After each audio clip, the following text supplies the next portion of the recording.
Renungan kita Mazmur 114.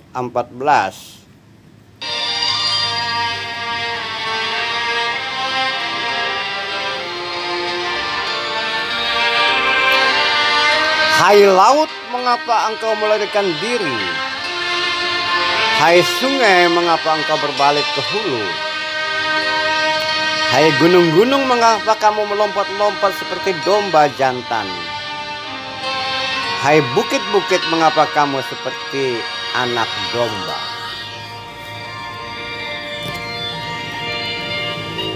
Saudara-saudara dalam kemanusiaan, sepintas kalau kita tadi dengar kata-kata saya, seakan-akan Mazmur atau pemazmur berbicara kepada alam, laut, sungai, gunung, dan bukit.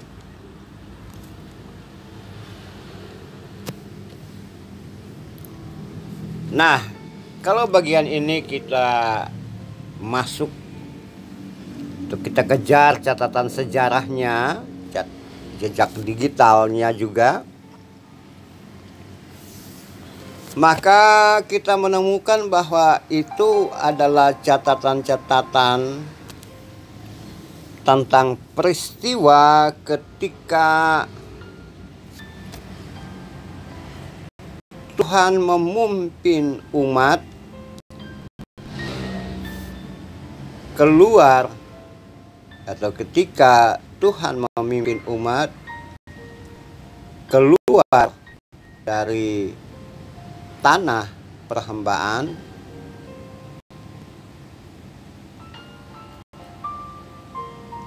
masuk menuju tanah perjanjian.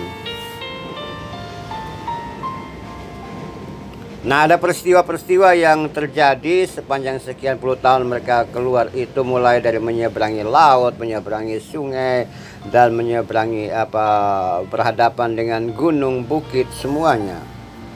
Dan semuanya itu, laut, sungai, gunung, bukit, alam, tanah, padang, pasir, dan semua kepanasan cuaca, semuanya itu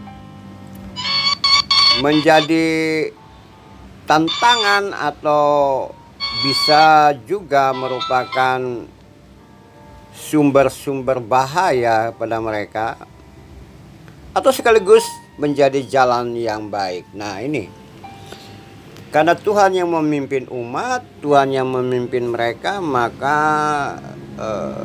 halangan, sungai, gunung, laut, itu semuanya menjadi jalan raya yang baik.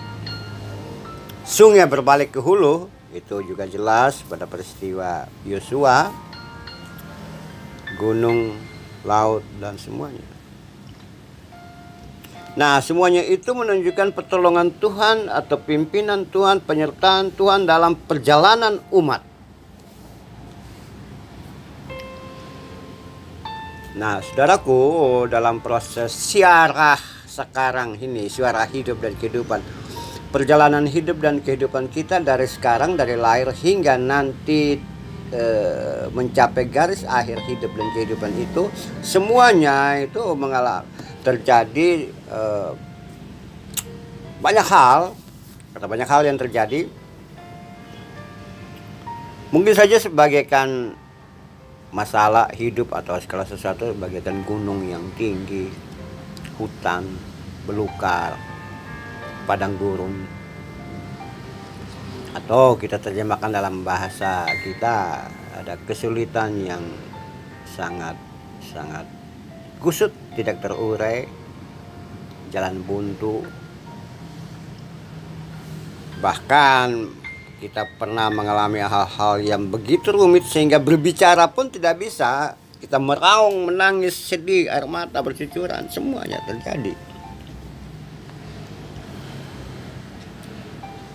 Nah, kalau itu yang terjadi, coba kita ingat dari lahir sampai sekarang, maka kita lihat bahwa ketika dalam keadaan genting, krisis seperti itu, ada penyertaan Tuhan, ada pertolongan Tuhan dalam keadaan yang terjepit itu, dan tangan Tuhan, pertolongan Tuhan datang melalui banyak orang yang ada di sekitar kita, atau orang-orang yang tidak terduga.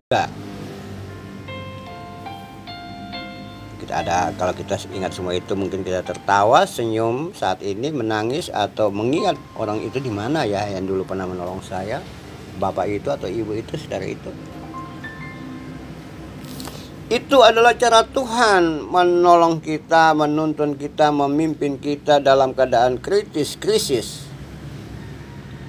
sehingga bisa dikatakan bahwa gunung pun dia berlalu melompat melihat Anda muncul.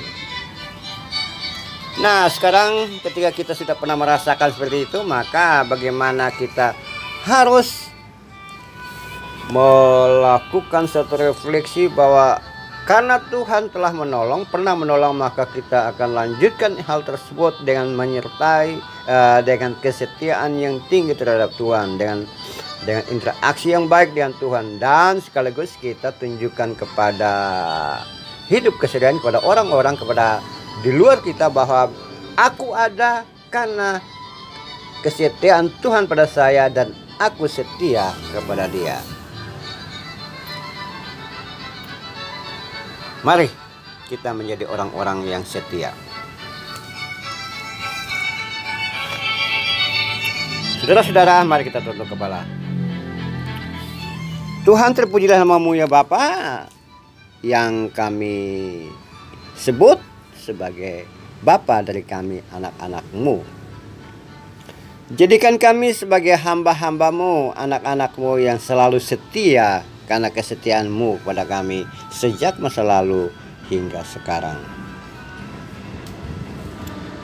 Amin.